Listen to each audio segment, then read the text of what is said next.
Texas A&M defensive end Shemar Stewart is an absolute monster. And today we're going to break down what this guy has flashed on tape. You got a guy that's 6'5", 270 pounds. And it's a guy at that size that should not be able to move the way he moves. The way Stewart changes direction, the way this guy's able to beat guys with speed and quickness at 6'5", 270 is absolutely special. And today we're going to break down this guy's tape, man. And I'm very, very excited to get into Stewart. We do got to realize with certain guys like Stewart, the tape is not great in terms of the production, right? He doesn't have the type of production you'd want from a guy. Some people think Shemar Stewart could actually be the first overall pick. I don't personally agree with it. I don't see a guy that I would take with the number 1 overall pick, but some teams do draft based off of traits and upside, and Shemar Stewart has a ton of upside. So you can get the Notre Dame left tackle on this one. He's going to jump step Stewart, which means he's going to go directly towards this guy. And Stewart's going to quickly change direction. He's going to swipe with the hands, and he's going to just run right around this. To me, this is such a great job by Stewart. He puts the left foot into the ground, changes direction, hits the double hand swipe, gets to the outside, and he's gone. This left tackle has no way to recover within this. And Stewart's going to pressure the quarterback and force the quarterback off his spot. That's a really good job right there by Shemar Stewart. One of the things we have to realize with this guy is he is a traits-based guy, right? So this guy's best football is in front of him. He's a guy that you're going to bring in based off of the traits that you see on tape. Now, don't get me wrong. Shemar Stewart's made so many plays on tape where he's disruptive, he's tackling guys for losses, and he's just generally hard to block. Take this play right here against the left tackle of Florida. Shemar Stewart's going to get right into the left tackle. He's going to drive him right back into the quarterback. You also see the running backs back there. The running back looks to be slipping for a screen. I'm not 100% sure if that's exactly what is happening. It does look like to me there's a screen potentially coming over here to the left. Not 100% sure. But based off of what happens right here with the center as he tries to stick to the block there, the two guards look to be potentially releasing out of there. And of course, the running back also is trying to slip past. So this could be a screen, but Shemar Stewart had a different idea on this one. Shemar Stewart just straight up blew it up, and this is kind of what you get with this guy where he is fast, he's strong, he's physical, he's quick. And this is not one of those situations like, let's say, Tyree Wilson. He moves a lot better. He's a lot more explosive at the point of attack. And he also has flashed better pass rush moves than a guy like Tyree. Of course, Tyree Wilson was the 7th overall pick just a couple years back. And let's look at some of these moves that this guy does. So obviously, you guys saw the play earlier that we broke down where he put the left foot into the ground. He jumped outside with the double hand swipe. Here's another one where he's going to end up beating the left tackle. He just beats him super quickly with an absolute nasty rip move. To me, this is a beautiful, beautiful job by Stewart. Super explosive. You're going to see the offensive lineman's going to try to quick set Stewart. He's going to try to make contact right away with Stewart. You see the hands kind of go outwards. And Stewart's going to put the left hand on the shoulder pad. Right arm's going to rip. And you can see how fast he's able to beat the tackle on this one. Phenomenal job by Shemar Stewart to be able to just beat him. And he's going to get right to the quarterback and he ends up bringing him down. Just an absolute explosive football player. A guy that has elite bend. And you see that on this play here where he's going to run a defensive line game. Just a phenomenal job to be able to hit the inside, bend. The quarterback does get out of there, but do keep in mind, because this is a defensive line game, Stewart, who's going to come around to the inside, does not have outside containment, as opposed to the linebacker there is the guy that should have theoretically had outside containment. And had he contained the outside properly, this is a sack by Stewart, but of course, it is what it is. But you still see that explosive change of direction, the ability to bend. This right here is not something someone who's 6'5", 270 pounds should be able to do. And one of the things that we have to realize with Stewart is he actually measured in at 267 at the combine. But at the Senior Bowl, he was 281 pounds. So chances are his playing weight is going to be well above 280 pounds. And chances are, while he was at Texas A&M, he was probably somewhere in that 280 pound range. Think about that, 6'5", 280, and he bends like this.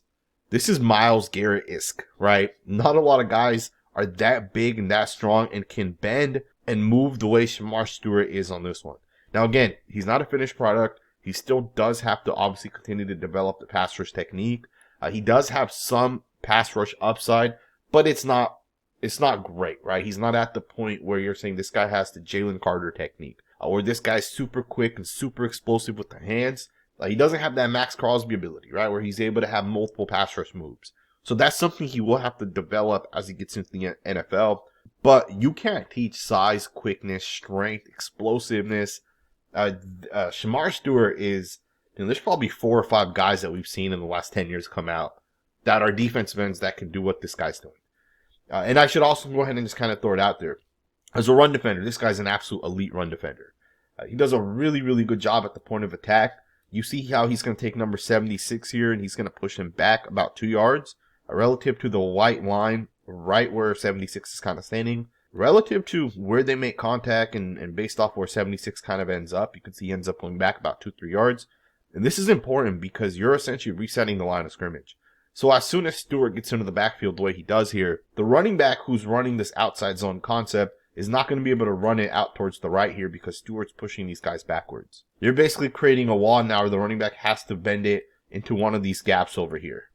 So again, great job right here as a run defender, which is something you're going to see Shemar Stewart absolutely excel in pretty much day one as he gets into the NFL. And we'll go ahead and look at some of his run defense. Stewart is very, very smart when it comes to run defending. And you oftentimes see plays where if he goes unblocked, he's going to blow the play up. And part of that is because he's so fast, he's so quick. He's able to kind of get after it and get to the running back or the quarterback or whoever might have the football. Another thing with Stewart is if you're going to try to trap him, it's not going to work because he's very, very fast. He's very strong. And oftentimes, if he's doing what he does on this one, he's going to spill to the inside, which is basically taking the inside shoulder of the puller. You're basically forcing everything to bounce to the outside by doing this. Of course, you're going to get a loss of yards. Here's another one. You're going to get a front side zone run, and Stewart's going to just jump the gap and blow it up. Texas has a really, really good offensive line. The right guard here of Texas, I think he'll be a good football player one day in the NFL. And keep in mind, you got a zone to the front side here, right, to the left of your screen. And Stewart just jumps right through there. Truth be told, both the right tackle, right guard, you got to be able to stop this. If you're those two guys, you can't let this guy shoot the gap. The right tackle should have gotten his hands more on Stewart. But again, this also goes to the fact that Stewart is so fast and explosive. All right, think about this. He recognizes the offensive lineman taking steps to the left. And he's mirroring that. As soon as these guys get out of their stance, he is mirroring that movement. He needs to make sure that he doesn't give up the containment of that B gap. And as soon as he sees that, he jumps through there. Explosive, gets downhill. And to me, this is just such a good job right here. And, this might almost be a hold by number 52. But regardless of that, the running back has to now run this to the outside, right? He has to bounce this outside because Stewart gets in there so quickly. And as the running back bounces this outside, the linebacker's going to also kind of be able to jump through there. He's going to set the edge. The running back has to come downhill. And Stewart's able to change direction and blow this play up here for a loss of 5 yards. I mean, think about Stewart from the start of this play to the end of this play. Think about the athleticism to be able to get through there, change direction, chase this backside. In fact, there's another play here. This is a pass, but it counts as a backward pass. Look at how athletic this play is by Shemar Stewart. And think about how quick you have to be. And it might not be as clear from this angle, but from the end zone angle, it is very, very clear. The athleticism this guy has, the quickness, the ability to change direction. Keep in mind, he played at about 280 plus pounds. And he's able to change direction like this and sprint and bring down a running back that runs, 4.4, 4.5, whatever it is. To me, it's just absolutely incredible how athletic and how big this guy is. And I don't want to, continue talking about that. Or you guys understand the athletic profile that Shemar Stewart has. But I also do want to talk a little bit more about the pass rush, right? Because I think there is upside. I think he has shown some good things. Now, before we go forward, I want to just take a second to give a big shout out to the sponsor of this channel because this content would not be possible without Underdog. If you guys have never utilized Underdog before, trust me, man, you guys are missing out. I don't do traditional fantasy sports that often. I did do one league this year, but generally speaking, I'm not really doing it anymore. And that's mostly because of Underdog. Underdog has this game that I really, really enjoy. It's called Pick'em. Essentially, you're going to go out there and just make picks that you think are going to be right. They'll have pretty much every pick you can think of for every player, and they have multiple categories as well. So an example would be, I think Aiden O'Connell is going to throw for 125 yards. And you're essentially just going to pick higher on that, right? I think he'll have more than 125 yards. You might say, hey, Dak Prescott's going to have at least 2 touchdowns. And pick higher on that. You might say Caleb Williams is going to have a rushing touchdown. And some of those stats also give you multipliers, right? So usually for quarterbacks rushing it in, right? That's something most quarterbacks aren't doing every single week. You'll get like a 4x multiplier on that. So depending on the multiplier, depending on how many picks, you can turn $5 into $400. $1,000, right? Whatever it ends up being. Obviously, it depends on the multiplier, but Underdog to me is one of those places that I pretty much do every single week at this point. Very fun. It makes like watching the Jets and the Dolphins without Tua. It makes them interesting, right? So check out Underdog. If you guys have never used them before, it is the best place. Trust me when I say that. Go to underdogfantasy.com. Use my promo code that you guys see on the screen, or use the app. I recommend the app. So let's get right back into the content. Alrighty, guys, let's go ahead and just get into a couple more of the pass rushing plays specifically with Stewart. You're going to get one here where he's going up against the Arkansas right tackle. He's going to get the right arm right into this guy, and he's going to long arm him into the quarterback, but he does end up getting double teamed and the quarterback runs out of there. Let's talk a little bit about some of these different pass rush moves. So here it's going to be the long arm. One of the reasons why you have to have long arms as either a tackle or a defensive lineman is because of moves like this, right? To be able to long arm someone, to be able to properly bull rush someone, you got to be able to outreach them. And in this one here, you're going to see him get the right arm right into the offensive tackle, and he's going to push this guy right back into the quarterback. You can see him generate that pressure. Almost ends up hitting the quarterback. If the double team doesn't come, it's actually by the running back, not by the guard. If that double team doesn't come, I think he gets the quarterback on this one. But generally speaking, the long arm is one of those moves that he's going to utilize a lot. And it makes sense, right? He's strong. It's power-based move, so it kind of goes hand to hand. Here's another one where he's going to long arm the tackle. Now, keep in mind, this play right here is a one-step drop, so you're not going to really get to the quarterback. I think it's important for people to understand, as a defensive lineman, it's very hard to get a sack or quarterback hit because a lot of plays, there's quick game, there's play actions, there's bootlegs. So all of those plays, you're not really going to get to the quarterback. And truth be told, once you take those plays out specifically, there's not a whole lot of plays that are kind of left, right? And that also doesn't account for run plays and those type of things. So Stewart doesn't have a realistic shot to get to the quarterback on this one, but he still does get pretty close. And we do once again see that long arm, right? Now this one's nice because he's going to set it up with an inside move first, and it does get the offensive tackle here off balance. On this one here, when he's going to make that move towards the right, as you're going to see here, he's going to get out of his stance. He's going to put that right foot into the ground. As soon as he does this, this offensive tackle has to respect that movement to the inside. And you can see the offensive tackle, right? You see the left arm. You see him kind of lean towards that same side. That's a good job by Stewart to start this pass rush. And then he's going to end up going outside. The right arm's going to land. He's going to long arm. He gains the leverage, and you can see the tackle kind of gets lifted up. The tackle's leaning forward. Stewart lifts him up, and they start pushing him right back into the quarterback. He's going to collapse the pocket. He's just half a second late, but again, it is a one-step drop, so you don't have a realistic opportunity to get to the quarterback on these type of plays. But again, he does do a nice job kind of setting it up. And he does do a nice job being able to utilize that long arm. You got another one here. Just a pretty good rep by Shemar Stewart. He's going to bull rush Will Campbell. Campbell does do a pretty good job anchoring down against Stewart on this one. And then Stewart's going to hit him with the second move, which is going to be a swim move. Now, part of having a pass rush plan and being an elite pass rusher in the NFL is to have a pass rush plan, right? So you come with the long arm on one play, and then on the next play, you fake the long arm, you hit him with the ghost move, right? Or you hit him with the spin move back towards the inside. Essentially having a plan is just kind of changing it up and keeping it fresh. But another part of having a plan is also being able to hit a second or third move within the pass rush. So here's a good example of that. Stewart's going to initially go to the bull rush. He's going to try to push back Will Campbell, and Campbell's going to anchor down.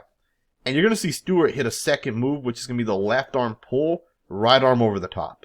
Right? You can see the left arm kind of locks in a little late, right about there. Right arm comes over the top, and then he gains leverage on Campbell. The quarterback does throw it away. This is a really, really good quarterback in my opinion.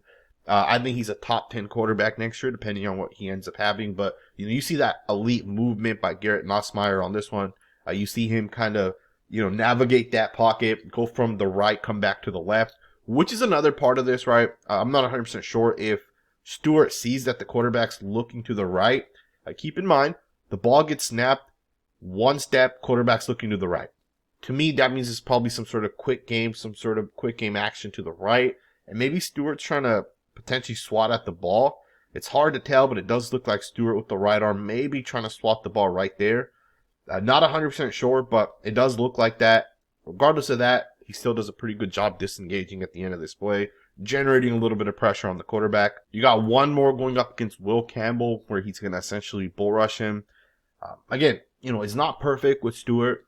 He needs to work on the pass rush technique. He has to really fine tune more than just the power, right? You got to be able to double hand swipe at some point, which he did show, right? He did show that, especially out of a 3-point stance. But, just being able to utilize more movement in your pass rush, being able to utilize the hands a little bit more, right? That's going to be the big improvement that Stewart can make as he goes from college to the NFL. And we shouldn't overlook that development won't happen, right? Because when you think about a guy like Trayvon Walker and what he was able to do kind of in his third year, Tyree Wilson has looked a little bit better. Although Tyree Wilson athletically is not what Trayvon Walker and Shemar Stewart are, you still see a ton of upside. You still see the potential. And some guys are going to take that potential over the production, right?